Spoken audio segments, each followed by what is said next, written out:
Pedro Sánchez no tiene ninguna intención de abandonar la Moncloa antes del 2027, y no por estabilidad política, ni por respeto internacional, ni por el proyecto de país reconocible, sino porque salir ahora del poder sería desarmarse.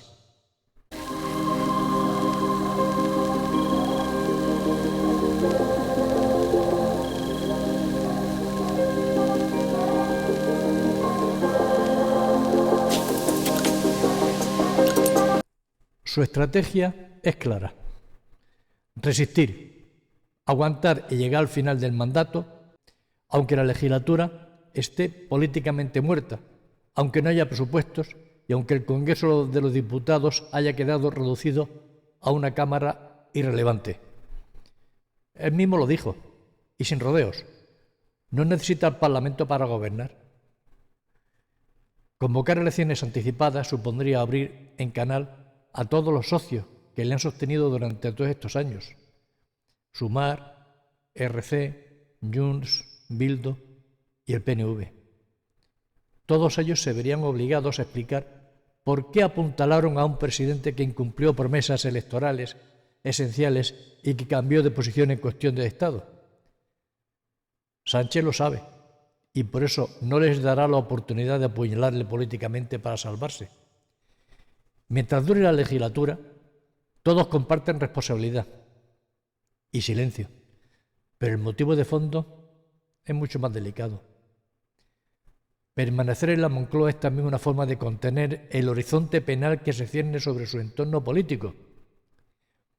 Mientras Pedro Sánchez siga siendo presidente del Gobierno, conserva capacidad de influencia sobre los tiempos, los climas y los márgenes de actuación de las instituciones. En ese contexto se encuadra el relevo de la Fiscalía General del Estado tras la salida de Álvaro García Ortiz, cuya situación judicial terminó con su renuncia y una inhabilitación que le apartó del cargo. La sustituta, Teresa Páramo Martín, heredó no solo el puesto, sino también un poder clave: el acceso a información sensible sobre investigaciones en curso. En los metideros políticos y judiciales se da por hecho que desde la Fiscalía se tiene conocimiento anticipado de actuaciones de la UCO y de la UDEF. Esta última es la unidad policial que depende orgánicamente del Ministerio del Interior, que dirige Fernando Grande Marlaska, y que fue desmantelada, trasladando a sus miembros a otros departamentos. ¿Para qué? Pues para evitar que algún juez la utilizara en investigación de casos de corrupción cercanos al gobierno. Esa cercanía institucional alimenta la sospecha de que determinadas investigaciones pueden ser conocidas antes de que se materialicen, cuando no dirigidas desde el mismo ministerio.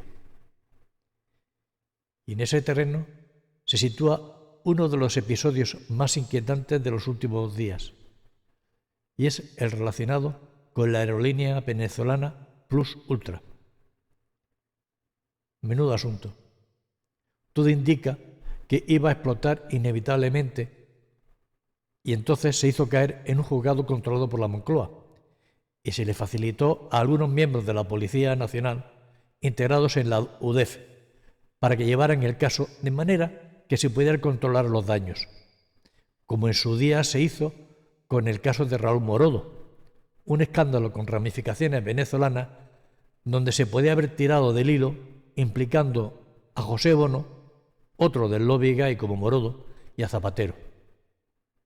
Y al final se cerró solo con una condena de 2 años y multa. Según versiones que han circulado con insistencia, Interior habría tenido conocimiento de que la UDEF debía detener a los responsables del Plus Ultra, y esa información habría sido comunicada a José Luis Rodríguez Zapatero. El expresidente socialista, muy vinculado política y personalmente al régimen venezolano, se habría reunido en secreto con Julio Martínez. Sí, dicen que es su testaferro, apenas 72 horas antes de que éste fuera arrestado por la policía. Y luego puesto en libertad, claro. Una coincidencia temporal que, como mínimo, plantea preguntas incómodas sobre filtraciones, avisos previos y protección política. Y es que nada de esto parece casual, como tampoco lo fue la orden de no solicitar prisión provisional para los últimos detenidos por distintos casos de corrupción, entre ellos Leire Díaz, la conocida como la fontanera del PSOE. Es una figura secundaria en apariencia, pero clave en los engranajes internos del partido, que ya habría amenazado con contar muchísimas cosas si el PSOE la dejaba tirada. No la ha dejado tirada, ¿no? El mensaje fue entendido, sí. Gobernar sin leyes, sin presupuestos y sin debate parlamentario no parece quitarle el sueño a Sánchez, porque el objetivo no es gobernar, sino estar. Cada mes más en el poder es un mes menos de exposición. Cada día en la Moncloa es un día más en los mandos del Estado en su sitio. La anomalía democrática se convierte así en una herramienta de autoprotección. A todo ello se suma un factor decisivo: la posición internacional del presidente. Porque Pedro Sánchez es un dirigente bien visto por el globalismo que hoy manda en Bruselas. Ursula von der Leyen, la Comisión Europea y los grandes centros de poder político consideran a Sánchez un presidente fiable, obediente y alineado con las grandes directrices.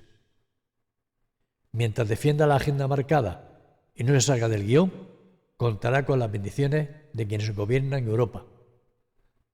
Bruselas no le exige estabilidad parlamentaria ni presupuesto, le exige obediencia, y Sánchez cumple. Por eso puede permitirse una legislatura agotada, una oposición desgastada y unos socios atrapados en su propia contradicción. Visto desde fuera, España sigue siendo presentado como un país ejemplar, aunque por dentro funcione a base de decretos, silencios y avisos a tiempo. Sí, Pedro Sánchez llegará al 2027, si nada se lo impide. No porque el país funcione, sino porque el poder, para él, no es un medio, sino un refugio. Y mientras sea útil al globalismo europeo y mantenga controlados los resortes internos, nadie en Bruselas le pedirá que se vaya.